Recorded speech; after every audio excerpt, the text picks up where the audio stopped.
Hi coders, welcome back to my channel. Today is our day 3 of the series Code Everyday.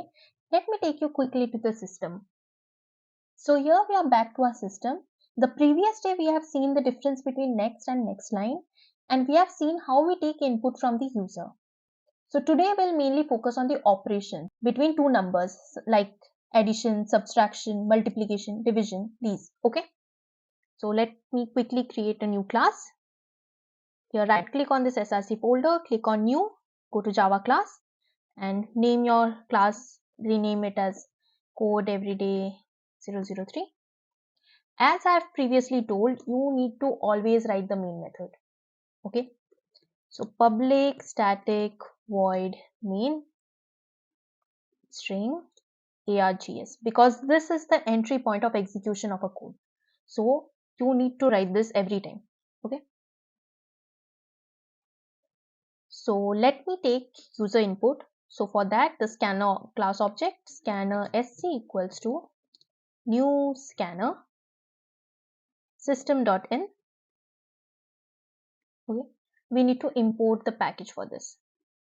So let us import java.util.Scanner. Okay, let us take two integer inputs over here from the user. Suppose int a equals to sc.nextInt, int b equals to sc.nextInt. Okay, we have taken two integer inputs. Now we want to perform operations. Suppose first sum, int sum equals to a plus b. Okay, now int subtraction between two numbers, int sub equals to a minus b. Now thirdly, multiplication, int mul equals to a into b,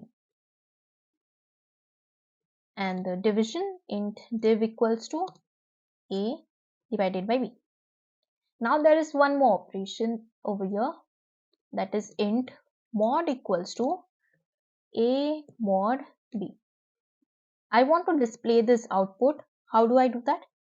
System.out.println, like add, making it more simple, plus sum. Okay, the sum will be printed here. Now for subtraction, system.out.println sub. So similarly we'll do this for all. Here I have written for all the operations. This will display the output. So let us run and see. Let me take two numbers such as 10 and the second number as 4. Okay. See, this mod operation basically gives you the remainder as the output. Okay, between two numbers. Now here I have taken this as integer. I have taken all these results in integer format. Therefore, when you see 10 divided by 4, we should get as 2.5 in decimal. But as we have declared this as integer, the decimal part is missing.